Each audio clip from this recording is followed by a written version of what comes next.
एक हज़ारों में मेरी बहन की शादी को 12 साल हो चुकी थी। उसका ससुराल पड़ोस के गांव में था, लेकिन मैं अब तक कभी उसके घर नहीं गया था। लेकिन वह कभी कभार सबसे मिलने घर आती थी। एक दिन मेरी पत्नी ने मुझसे कहा कि तुम्हारी बहन जब भी आती है तो उसके बच्चे पूरे घर पर कब्जा कर लेते हैं और बहुत परेशान करते हैं। पूरे घर में सामान फैला देते हैं। खर्चा तो 2 गुना बढ़ जाता है। तुम्हारी माँ तो चोरी चुपके से उसे साबुन, वॉशिंग पाउडर, चावल और दाल यह सब चीज़ें देती रहती है। यह सब सुनकर मुझे बहुत गुस्सा आया। मैं मुश्किल से घर का खर्चा चला पाता हूँ और मेरी माँ मेरी बहन को सब कुछ दे देती है। एक बार बहन घर आई थी, तभी उसके बेटे ने टीवी का रिमोट ही तोड़ दिया। मुझे गुस्सा आ गया और मैंने अपनी माँ से कहा कि दीदी को ऐसे बार बार घर नहीं आना चाहिए, बस दिवाली पर ही आया करें। और जो तुम झोला भर के सामान देती हो वह भी बंद कर दो। माँ ने कुछ नहीं कहा, पर बहन ने सब सुन लिया था, लेकिन वह भी कुछ नहीं बोली। 4 बज चुके थे।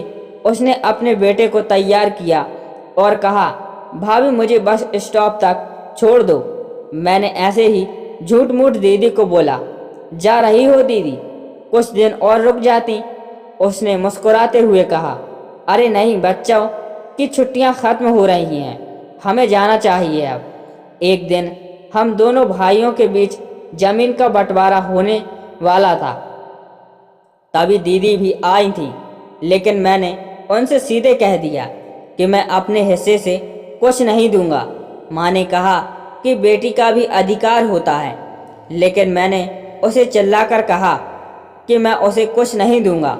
दीदी सामने बैठी थी, पर कुछ नहीं बोल रही थी। अलग होने के कुछ दिनों बाद मेरे बड़े बेटे को टीबी की बीमारी हो गई।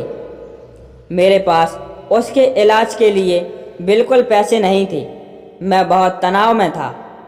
ऐसे ही एक दिन मेरी बहन घर आई और मेरे पास बैठ गई। उसने अपना हाथ मेरे सिर पर फेरा और कहा कि तुम तनाव में हो क्या?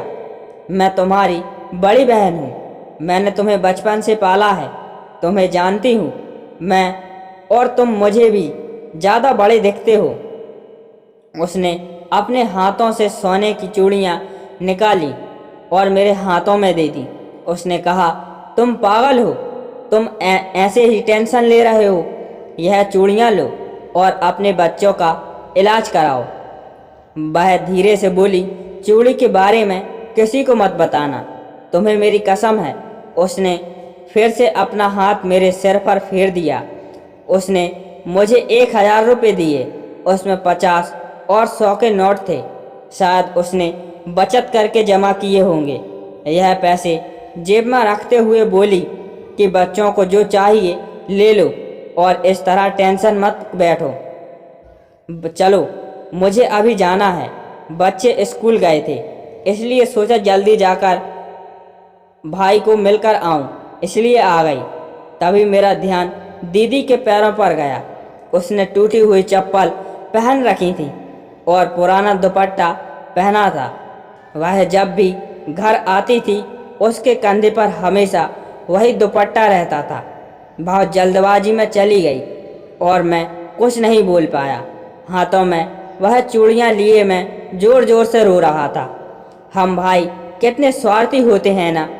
पल भर में बहन को पराया कर देते हैं और बहनें अपने भाई का जरा सा भी दर्द बर्दाश्त नहीं कर पाती। उसके घर में वह कई समस्याओं का सामना करती हैं।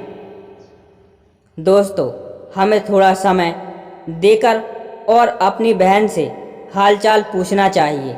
बस एक पल के लिए मुस्कुराएंगे, उतना काफ़ी है। उन्हें हमसे और कुछ नहीं चाहिए होता है। यह सच है। किसी ने कहा है कि एक बहन दूसरी माँ होती है।